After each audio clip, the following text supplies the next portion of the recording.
Norway defeats Ivory Coast 2-1 to advance to the round of 16 to take on Brazil. This match was absolutely incredible. I knew coming into this match that this was going to be about who could be more clinical in front of goal, who could really step up, who could clutch it out when the tough gets going.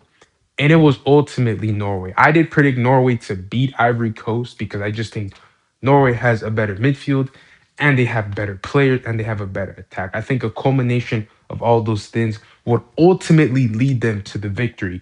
In this case, it did. I mean, Norway didn't play some spectacular game. Ivory Coast actually had more possession of the ball, but we've seen a lot of these knockout games. A lot of the teams that win don't have ball possession. They're not out playing. They're not playing that good.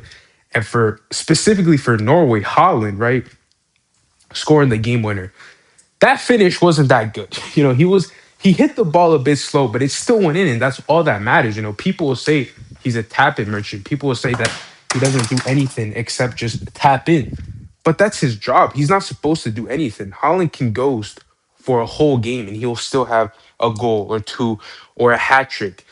He's not going to have the best off the ball movement sometimes. Sometimes he's going to make runs in behind. Sometimes he's going to pass nicely.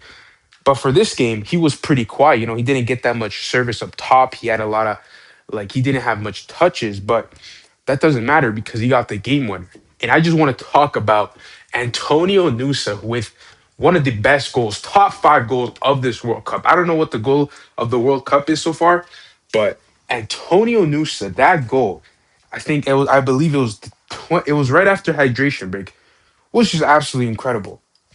It was one of the best goals I've ever seen. I mean, it was just incredible the way he finessed himself into that area, a little touch onto his right foot, top bins. It was just so classy, such a good finish from Antonio Nusa, who ultimately gave Norway that lead because, if he didn't score that, we would be talking about a completely different game. I'm not going to lie, the last 20 to 30 minutes, Ivory Coast was obviously attacking more because they needed to score, so they had the ball more.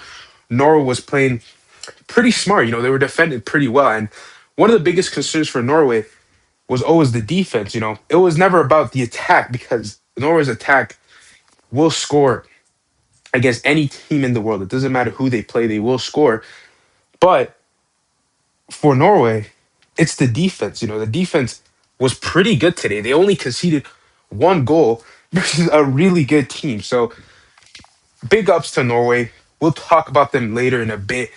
But Ivory Coast, man, what a good tournament. Yes, it is bittersweet, and I do think this is ultimately the ceiling for Ivory Coast. I don't think Ivory Coast is a top 15 team in the world.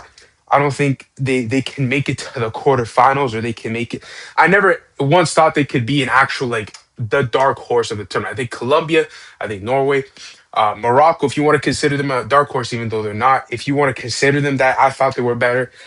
So yeah, but it was a great tournament from them. They really did earn my respect. They played some really, really good football. But ultimately, in the end, they just couldn't clutch it out. They weren't clinical enough. So, that is unfortunate for Ivory Coast. But yeah, it was overall a really, really good showing for them at this World Cup. Match rating, I'm gonna give this match a 7 out of 10. It was very, very entertaining. Not every match has to have 5, 6 goals for it to be cinema. This was a very entertaining match. Later today, we have Mexico versus Ecuador at nighttime, and then in a couple hours, we have France versus Sweden. So I'm gonna edit this, I'm gonna record this, post it, and then later I might do a review on one of those games. I'm probably not gonna do a review on France versus Sweden unless an insane upset happens, which I know won't happen. France is definitely gonna win, but I might do one for Mexico versus Ecuador. So if you guys want to see more reviews like this, I'm gonna try and do this every single day for at least one match because there's multiple matches a day. But I'm not gonna do every single match, guys, because obviously there's some matches that are just not worth talking about. For example, blowouts, 5-0, 6-0. I'm not gonna be reviewing that because there's nothing to review. So yeah, but make sure to leave a like and subscribe, guys, and I'll catch you guys in the next one. Peace out.